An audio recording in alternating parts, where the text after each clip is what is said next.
Welcome. Thank you for being here today. This presentation is designed to introduce you to the world of early intervention, what it is, how it works, and why it matters, especially as you support children and families transitioning into special education services. As new members of the special education team, it's essential to understand where families are coming from before they arrive at your door.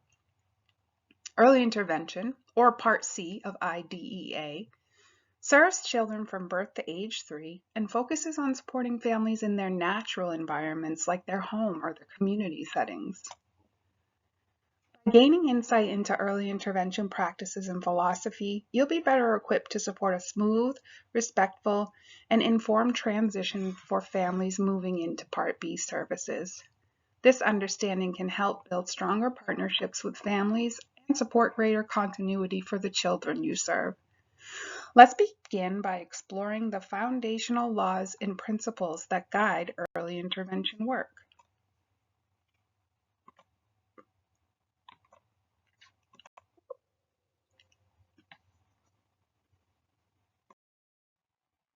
Individuals with Disabilities Education Act, otherwise known as IDEA, is a federal law that ensures children with disabilities receive a free and appropriate public education in the least restrictive environment. IDEA is designed to provide early intervention and special education services to children with disabilities from birth through age 21. IDEA is divided into several parts, with Part C and Part B specifically focused on early intervention and special education services. Part C, this section of IDEA focuses on early intervention services for infants and toddlers birth to age 3 with disabilities or developmental delays. Part C services are provided in the child's natural environments, like their home or communities, and aim to support families in helping their children reach developmental milestones.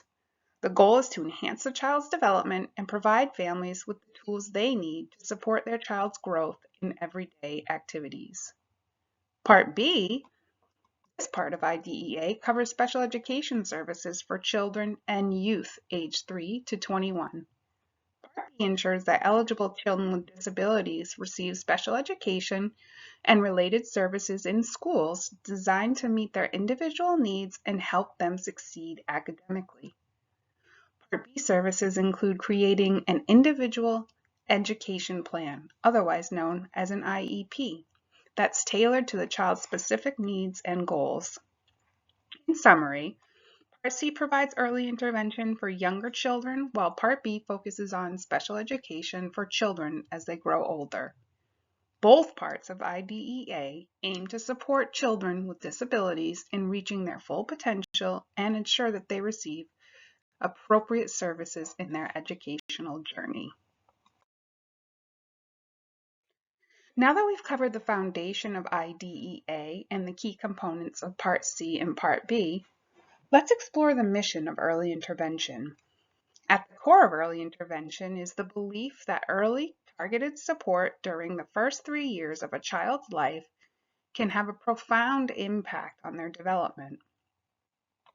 The goal of early intervention is not just to address developmental delays or disabilities, but to empower families by providing them with the resources, skills, and support they need to help their children thrive. Early intervention focuses on the whole child and family, providing services in the natural environments, homes, daycare centers, and community settings where children engage in their everyday routines. By meeting children where they are, early intervention supports functional development and helps families integrate learning into daily activities, creating lasting changes. The mission of early intervention is clear. It's to provide high-quality, family-centered services that support children in reaching their developmental potential and prepare them for a smooth transition to school and beyond. This mission aligns directly with the principles of IDEA, ensuring that children and families receive the support they need to succeed, no matter where they are on their developmental journey. To effectively carry out the mission of early intervention, we follow 7 key principles that guide our work and shape the way we support families and children. These principles are the foundation of everything we do, ensuring that our services are not only effective, but also meaningful and sustainable for the families we work with. Each of these principles focus on family-centered, individualized, and developmentally appropriate practices that promote positive outcomes for children. By aligning our practices with these principles, we ensure that we are meeting the unique needs of every child and family we serve. Let's take a look at these 7 principles, which help us stay focused on what matters most in early intervention: supporting families, empowering parents, and fostering children's development in the most natural and supportive environments possible. The first key principle is that children learn best through everyday experiences with familiar people and familiar places. The second key principle is that all families can help their children grow and learn when given proper support and resources. The third key principle is service providers mainly work with and support family members and caregivers in their child's lives. Number 4 key principle is early intervention should be flexible and tailored to match each family's preferences, learning styles, and cultural beliefs. Key principle number 5 is that individual family service plan goals should be practical and based on what the child and family need and want. Principle number 6 is that a main provider who has team and community backup best addresses the family's priorities and needs. And lastly, the 7 key principle is that we work with young children and families and must allow for clear principles, proven methods, and current research and relevant laws. So how do we put these principles into action? We use a model made up of key components that help us embed these principles into our everyday practices. At the heart of this model is a focus on engagement, independence, and social relationships, how young children learn, and meaningful family engagement. Ultimately, our goal is to help children become confident, capable participants in their world. That means supporting their ability to be as independent as possible, to form social relationships, and to fully participate in daily life at home, in school, and in the community. To truly support children's development, we have to look beyond just the child. We know that children grow and thrive within the context of their families, and families, in turn, are influenced by the communities and systems around them. That's why our work doesn't focus solely on the child. Instead, we take a systems view, recognizing that families exist within a web of relationships and supports, both formal and informal. So how do we learn about a family's daily life and identify meaningful ways to support them? We start by listening. One of our most powerful tools for doing this is the routines-based interview, or RBI. This collaborative conversation helps us understand what a typical day looks like for the child and family, the routines that work well, the ones that are challenging, and what matters most to them. It lays the foundation for truly individualized, meaningful support. As we talk with families during the RBI, we go beyond just routines. We also explore what's happening at a deeper level. We ask intentional questions about time, worry, and change, because these are areas that often reveal the stressors or challenges a family is facing. Understanding these factors helps us shape our support in a way that's truly responsive to the family's need, not just the child's. Of course, none of this work happens in isolation. Providing effective early intervention takes a collaborative team effort. Every child and family benefits from the combined knowledge and expertise of professionals across many disciplines: service coordinators, social workers, nutritionists, therapists, teachers of the deaf, and more. To ensure this support is consistent and family-centered, we use a primary service provider approach, or PSP. While each child has access to a full team, one provider serves as the main point of contact and the support for the family. This helps build trust and keeps communication clear and focused. To make this model successful, we hold regular teaming meetings each week where providers consult with each other, share strategies, and build their team's capacity. This ensures that every provider is equipped to support all IFSP outcomes, not just those that fall within their own discipline. Just as we focus on building the capacity of families, we also invest in building our own. Ongoing professional development is a critical part of providing high-quality early intervention. It ensures that providers have the tools and knowledge to meet families where they are and offer strategies that are grounded in research and best practice.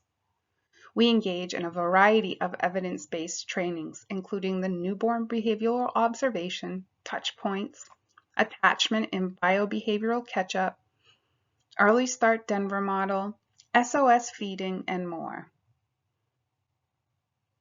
These tools deepen our understanding and enhance how we support families. For example, NBO helps parents recognize their baby's unique cues and strengths, strengthening the parent and infant bond.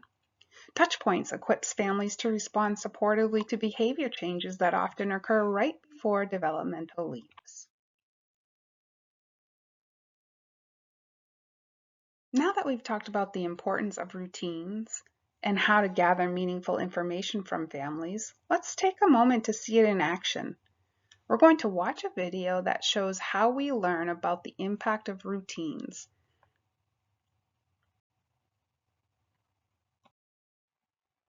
Everything we've talked about so far leads us to one key question. How do young children actually learn best? The answer isn't in isolated sessions or structured therapy time. It's in the small everyday moments that happen naturally. Moments like getting dressed, sharing a snack, or playing on the floor. These are the experiences where real learning happens, when children feel safe, connected, and have plenty of opportunities to practice new skills with the people they trust the most. If we want to make a lasting impact on children's development, we have to start with the adults who care for them. That's why building caregiver capacity is at the heart of early intervention. But before we can do that effectively, we need to understand how adults learn, because adult learning can look very different from how young children learn. It's not just about giving information, it's about making sure what we share is meaningful, relevant, and connected to the caregiver's everyday experiences. When we understand adult learning, we can tailor our coaching to meet families where they are and support real, lasting change in their routines. One powerful way to do this is through embedded interventions, strategies that target specific learning goals within the natural flow of daily activities, routines, and transitions at home, at school, or in the community. Manageable chunks of environments children spend time in, home, school, and community, are the routines that make up their day. When children can thrive within these routines, meeting their demands, enjoying them, doing so with minimal adult support, understanding others, and expressing themselves appropriately, we can say outcomes are truly positive. Now let's talk about the different strategies we use in early intervention, both of which are critical to the work we do. Intervention strategies are the specific methods we use to address a child's developmental outcomes. Coaching strategies are based on adult learning principles and play a crucial role in supporting parents' learning and development. Coaching strategies are what we use to build the capacity of parents so they can effectively implement the intervention strategies that we introduce. By understanding and applying coaching, we help parents gain the skills and confidence they need to support their child's growth in meaningful, everyday contexts. Understanding how adults learn and what motivates them is key to our role in early intervention. Our job is to build the caregiver's capacity, helping them learn how to support their child's development even when we're not there. We do this by guiding them through observation, joint planning, practicing, reflection, problem solving, and real-time feedback. These coaching strategies help caregivers become more confident and capable in supporting their child's growth independently. We assist them in problem solving and adapting strategies across different routines, ensuring that the learning is not only specific to one situation, but that it can be generalized across various contexts. This approach leads to mastery, where caregivers are empowered to handle challenges on their own and make decisions that best supports their child's development. We think of ourselves as a coach on the sideline, not the star player. The parent is the one who plays every day, guiding and supporting their child's development in real-world contexts. Our role is to equip them with the tools, the strategies, and the confidence they need to succeed in that role. Coaching is a strategy with adult learning principles built in. The goal is to help the caregiver build on what they already know and support them in learning new ways to help their child.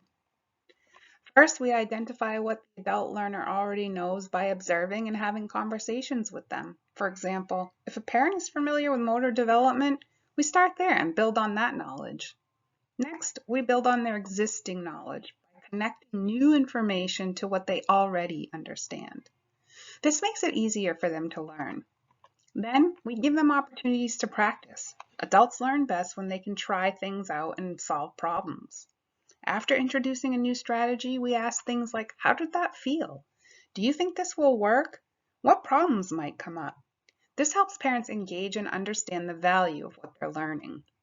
Reflection is also important. We ask parents how they feel about the visit and if they think we're addressing what's important to them. This helps them assess their progress and adjust as needed.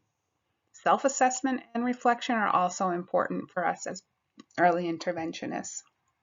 We need to reflect on how we're supporting parents and if we're helping them learn effectively. Finally, when parents can generalize what they've learned to other routines or situations, they're more likely to keep using the strategies. This boosts their confidence and helps them feel more capable in supporting their child. Now that we've explored how we support caregivers through coaching, let's talk about the path to getting early intervention services. The journey begins with a referral to us. This can come from a variety of sources: family members, doctors, or other community providers who recognize that a child may benefit from early intervention. Once we receive the referral, we begin the process of determining if the child is eligible for services. The next step is an eligibility evaluation. This is where we assess the child's development to see if they meet the criteria for early intervention. Once eligibility is established, we move into a functional family-centered needs assessment. This is a collaborative process where we work with the family to understand their strengths, needs, and priorities and develop an individual family service plan that is meaningful and specific and based on real-life routines for the family. Then the intervention phase begins. This is where we work with the families using embedded intervention and coaching strategies to help them reach the IFSP outcomes. Finally, ongoing assessment. It's an essential part of the process. We continuously monitor progress, making adjustments as needed, and assure that the services remain effective in helping the child and family meet their outcomes. This ensures that we're always adapting to the family's evolving needs and making a real impact on the child's development. By following this path, we ensure that families receive the services they need, tailored to their unique circumstances and goals. Once a child has received early intervention services, there comes a time when they may need to transition to special education services. This typically happens when a child turns 3 years old, as early intervention services are designed for children from birth to age 3. The transition process is an important part of ensuring that the child continues to receive the support they need as they grow. The transition from early intervention to special education involves a series of steps to ensure a smooth handoff and continued support for the child and family. The first step is a transition meeting, which takes place well before the child's third birthday. This meeting involves the family, the early intervention team, and representatives from the local school district, or CDS. The purpose is to discuss the child's needs and the potential for eligibilities for special education services. At this meeting, a transition plan is developed. This includes discussing the child's strengths and needs, the types of services that may be appropriate, and the goals for the child's continued development. If the child is found eligible for special education, an individualized education plan is created. The IEP outlines specific goals and services that the child will receive to support their educational journey. It's important to involve the family in this process every step of the way. By keeping them informed and engaged, we help ensure that the transition is as seamless as possible and that the child's needs are met with continued care and support.